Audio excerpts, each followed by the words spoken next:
Thank you very much for having us here. We're delighted to be here, and we're lucky we've got a timetable because between us we do not shut up. So just to introduce ourselves, we are sustainably. We're a Hertfordshire-based business, and we focus on supporting businesses accelerate their sustainability. It's such a broad topic, and often businesses find they just don't know where to start. So that's me, and I'm Rondi Allan. And I'm Nick Reilly, and sustainably is all around helping businesses accelerate this journey, and that's what we're going to talk to you about today. So we're going to cover just a couple of sustainability models, which will actually give you a framework, and whatever you adopt, there's a number of them out there, we're only going to show you two, but adopt a framework where you can apply all these things. This is a broad church. Carbon is just one aspect of it. It's the biggest aspect, but it's one aspect. You need to tie this together with your business objectives and integrate it into your business. So looking at those definitions, our favorite comes from Harvard Business School, and they talk about to do well from doing good. And their definition of doing well, and I'm sure for most people, that is making money. And the do good is having positive environmental impacts, but also social impacts. So there's a couple of frameworks out there, and we are not biased towards any, but we have one we prefer, and that's the Sustainable Development Goals. So these were developed by the United Nations, 193 countries signed up to them in 2015 and set really, really ambitious targets for 2030. So that's where the 2030 guideline comes in. So for today, for the argument of today, and we're going to highlight some really practical examples and bring it to life the best we can, we've consolidated this into an 8-sector piece of pie.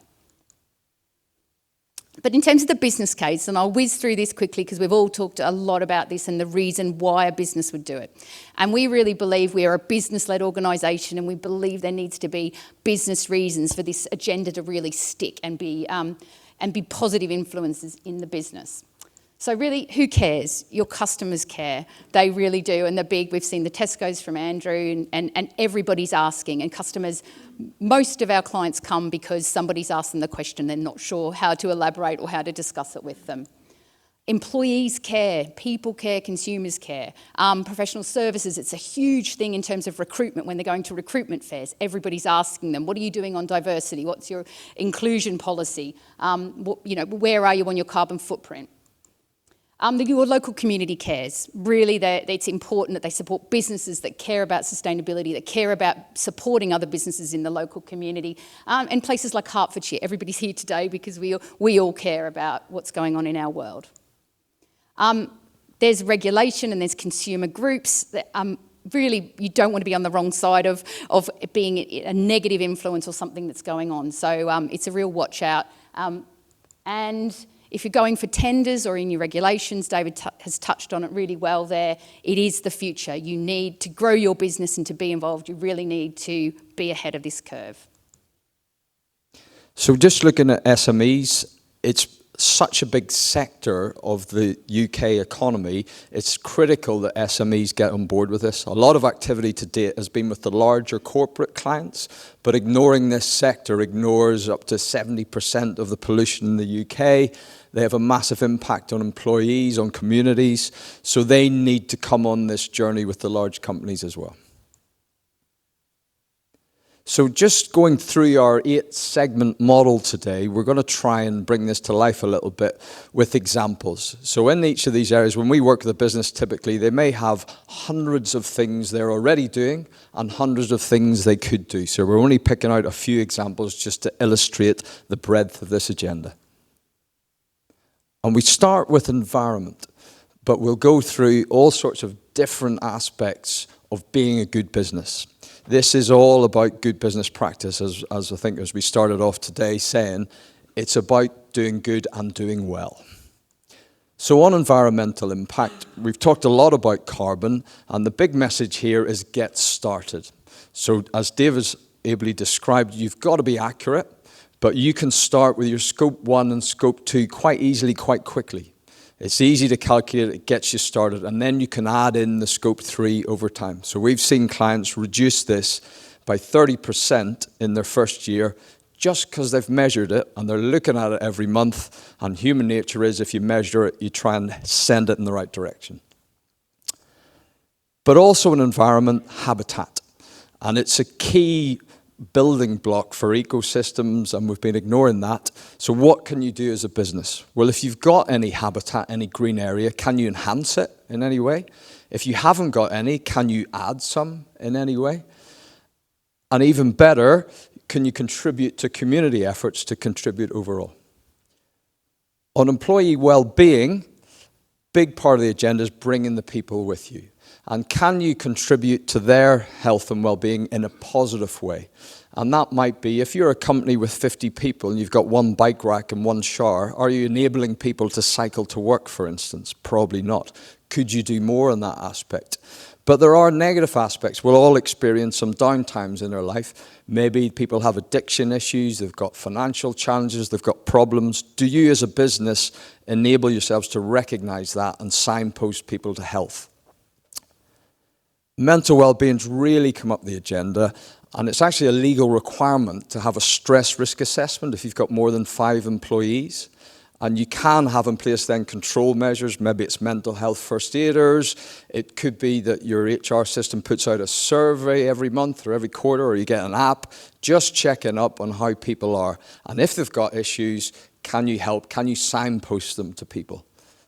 But on the positive side, work can be a real force for good. It can encourage good behaviour, sustainable behaviours in your communities, but it can also support people just through giving them good work, that security. They've got objectives, they've got expectations, they know what's expected of them, they know they're doing well, they're secure in work. It's a good place where they get recognition, they get rewarded for the right behaviours. It's a positive thing and a positive impact on health.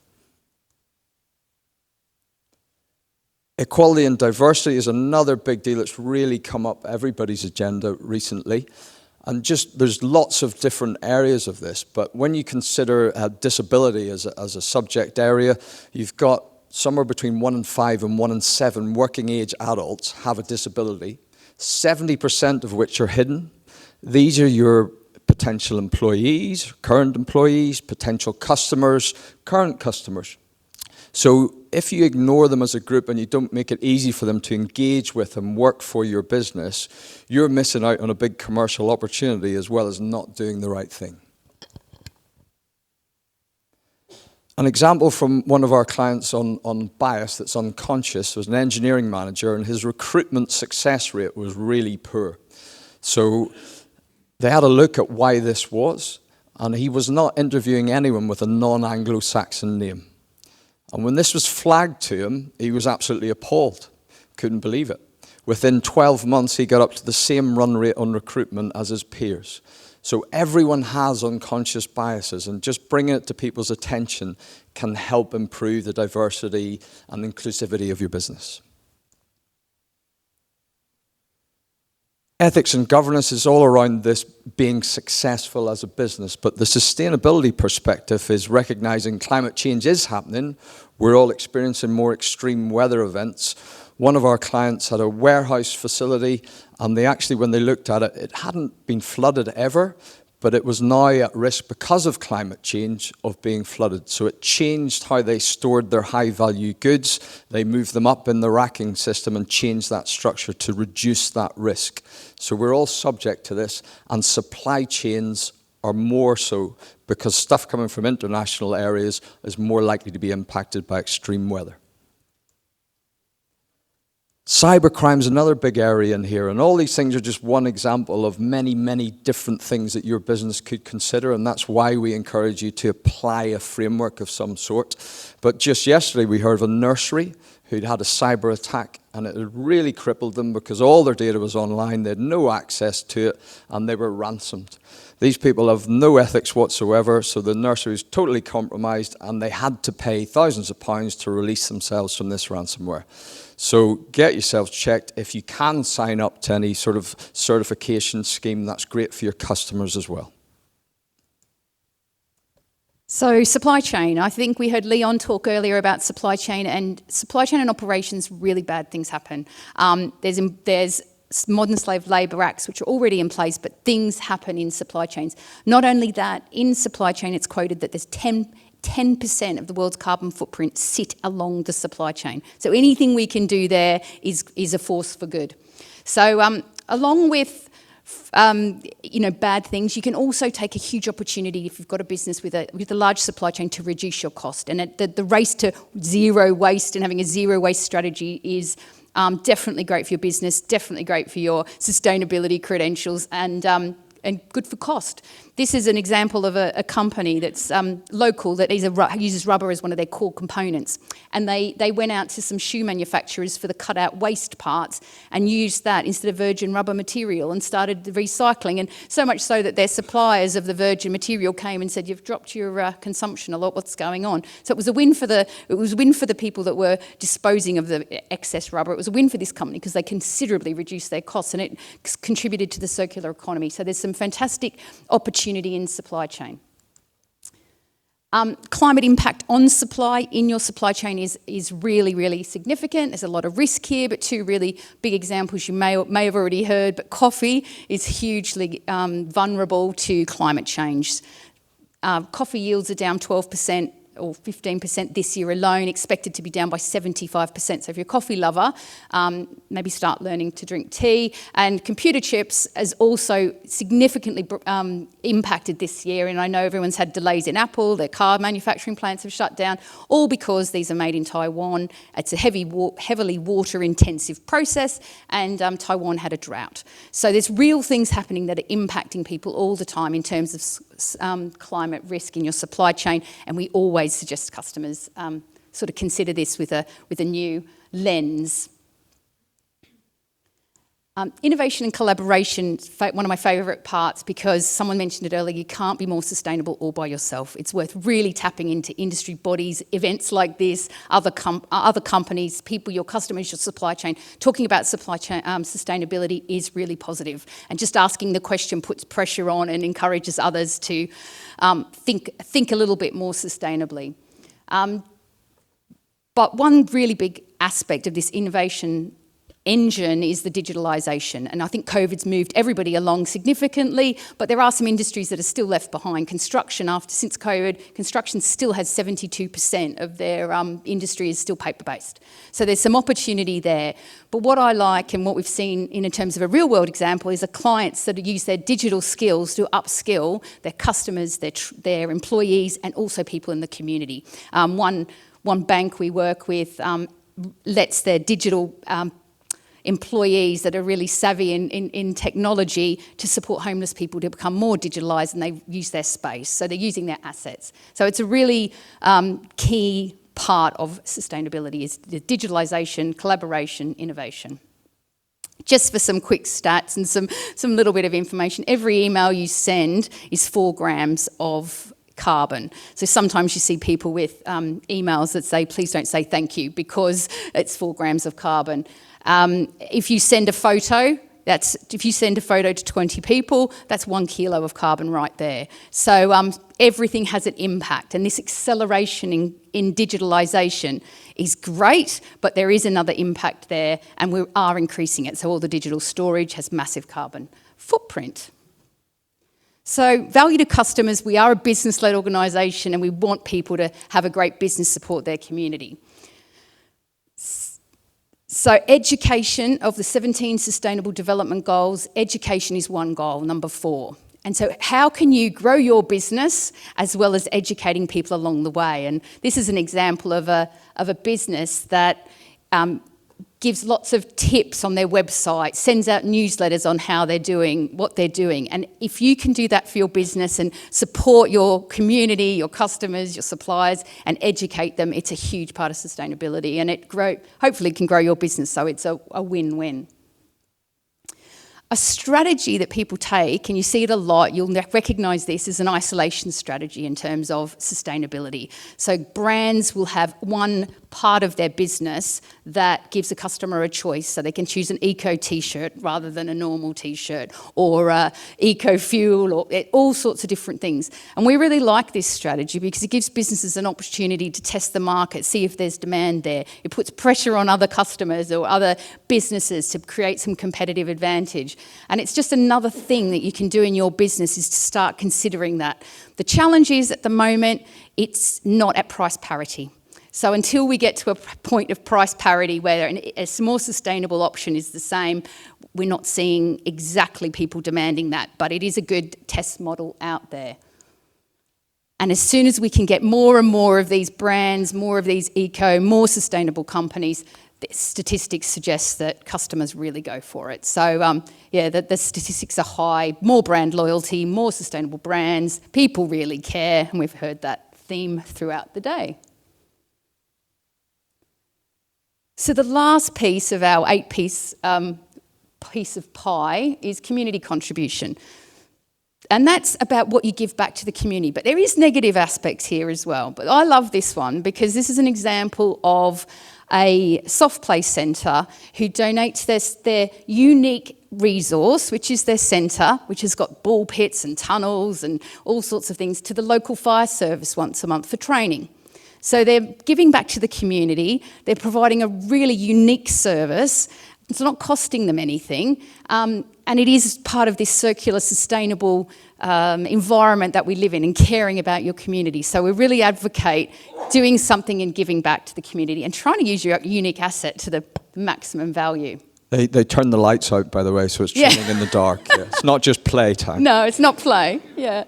And also, are you connected in times of crisis? And you can see, I think, the pandemic has definitely highlighted everybody's connections and what you could do. And a lot of businesses donated food. There's lots of different examples of what you've done, people connecting into their local community. But are you there in terms of crisis? So the next step is setting goals. And what do you do next? This is all nice and good, but how do you practically move forward? So what we like to tell people, and I think David also alluded to it, it's all about measurement. As simple as it is no matter how big you are as a business or how small, start with carbon, scope 1 and 2, start with diversity, start with waste, start with your education, but also think about your impacts. We have a client who told us they were quite sustainable because they had unbleached toilet paper. But they had a fleet of 30 diesel vehicles sitting in their lot. So it's all about the impact. The unbleached toilet paper is good, but it's not where they were making their biggest impact as a business. Next thing to do is set some targets and start thinking about where you want to go as a business. Consider the risk that's associated with that. What are your competitors doing? What's moving in the market? And start understanding your partnerships. Is this discretionary effort you're investing in your memberships or your community efforts? Is it aligned to your sustainability goals or ambitions or vision as a company? And in the longer term, which is only 1, 2 or 3 years, because it's a short term for sustainability, everything's moving so quickly, is start to communicate what you're doing. It puts pressure out there in the market. You be authentic about what you're doing. It attracts customers, it retains employees and investment as well. We don't believe sustainability should be another whole thing that you put on a shelf, get it sits dust. We believe it should be embedded into your business plan. It's the metrics on your wall, just like sales or just like online returns or anything else you record, and just consider it for your business model. Be ahead of the curve rather than behind it. So just bringing the process to life, and this is a process we go through, but as a bit of a plug for support that's available. If you're based in Watford Borough Council, you're based in Three Rivers District Council, there's a free programs running to take you through this assessment process. And that's to think of your sector. There'll be support out there, there'll be guidance out there for what the big impacts are in your sector that you should be thinking about. You should then, whether you get it facilitated or you do it yourselves, have a session internally. Don't do this as a top-down initiative. There's a lot of people that are passionate about this subject, and you can harness their energy, get them engaged, let them free to consider your impacts and consider how you can improve and make positive progress. Once you've identified those, as Rondi said, measure. Measure, start setting targets, and share your journey with people. Share those stories, share those statistics, get feedback, get collaboration. And ultimately embed it. This is part of good business, so it should sit in your business plan, it should sit in your monthly metrics. If you have a board pack, it should be in there. How are you doing, how are you progressing, and what initiatives can you put in place to move the dial on all these issues? So thank you very much for listening to us. See you at lunch. Yeah.